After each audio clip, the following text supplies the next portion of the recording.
یا اللہ میری بیٹی، ماں مجھے بچاؤ، مجھے بچاؤ، بہت درد ہو رہا ہے، ابھی بند کرو، بند کرو۔ نازیہ بیگم پریشان حال میں اپنے گھر کے ہال میں ٹہل رہی ہے۔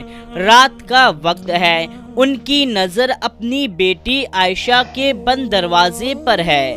نازیہ بیگم کو کئی دنوں سے رات میں نیند نہیں آ رہی تھی۔ جب سارا گھر سو جاتا تو ان کی 19 سال کی بیٹی عائشہ کے کمرے سے کچھ عجیب سی آوازیں آتی، کبھی فسفسانے کی تو کبھی دبی دبی سسکاریوں کی۔ ایک رات انہوں نے عائشہ کے کمرے کے دروازے کے پاس سے گزرتے ہوئے سنا، جیسے کوئی لڑکا کہہ رہا ہو، اب اور برداشت نہیں ہوتا، شروع کرتے ہیں۔ عائشہ کی آواز آئی، نہیں یہ صحیح نہیں ہے، نہیں رک جاؤ، اچھا دھیرے دھیرے کرو ورنہ بہت درد ہوگا۔ پھر آواز آتی ہے، ہمارے بچے کا کیا ہوگا؟ یہ سن کر کے نازیہ بیگم کے پیروں کے تلے سے زمین کھسک گئی۔ کچھ دنوں سے انہوں نے یہ بھی محسوس کیا تھا کہ عائشہ کا برتاؤ بدل گیا ہے۔ وہ زیادہ تر ڈھیلے کپڑے پہنتی ہے، بار بار اس کا جی متلاتا ہے اور اس کی چال میں بھی ایک عجیب سی تھکاوٹ دکھتی تھی۔ ان سب باتوں نے نازیہ کے دل میں ایک خوفناک شک پیدا کر دیا تھا کہ کہیں ان کی بیٹی کسی غلط رشتے میں تو پڑ نہیں گئی، کہیں ایسا تو نہیں کہ ان کی بیٹی حاملہ ہو گئی۔ ان کا شک تب اور گہرا ہو گیا جب ایک شام انہوں نے عائشہ کو گھر کے پیچھے والے دروازے سے چپکے سے باہر جاتے دیکھا۔ کچھ دیر کے بعد وہ واپس آئی، اس کے ہاتھ میں ایک چھوٹا سا پیکٹ تھا جسے اس نے جلدی سے اپنے کپڑے میں چھپا لیا۔ نازیہ نے پوچھنے کی کوشش کی کہ بیٹی کہاں گئی تھی تو عائشہ گھبرا کر بولی، کہیں نہیں امی، بس یوں ہی ٹہل رہی تھی۔ اس جھوٹ نے نازیہ کے شک کو اور مضبوط کر دیا۔ ایک دن عائشہ کے تکیے کے نیچے سے ایک انجان لڑکے کی تصویر ملی۔ تصویر کے پیچھے لکھا تھا، تمہارے بنا ادھورا ہوں۔ یہ دیکھ کر کے نازیہ بیگم کا شک یقین میں بدلنے لگا۔ انہیں اب پکا یقین ہو گیا۔ ایک رات نازیہ ہال میں تھی، تبھی اچانک سے زور سے عائشہ کے چیخنے کی آواز آئی اور ساتھ میں 2 سے 3 لڑکوں کی بھی آواز تھی۔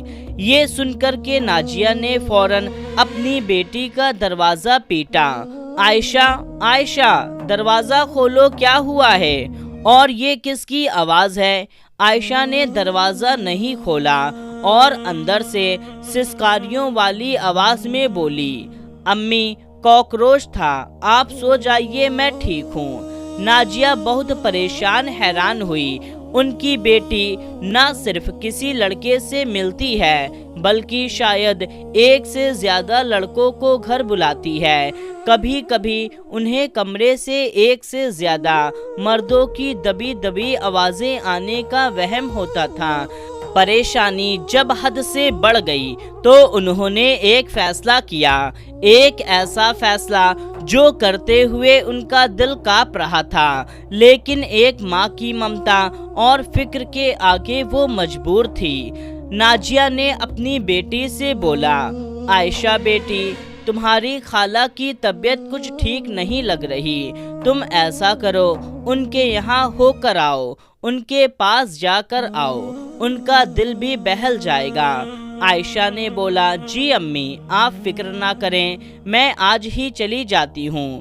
عائشہ کے جاتے ہی نازیہ بیگم نے فوراً ایک CCTV میکینک کو بلایا اور اپنی بیٹی کے کمرے میں ایک چھوٹا سا اسپائی کیمرہ لگوا دیا۔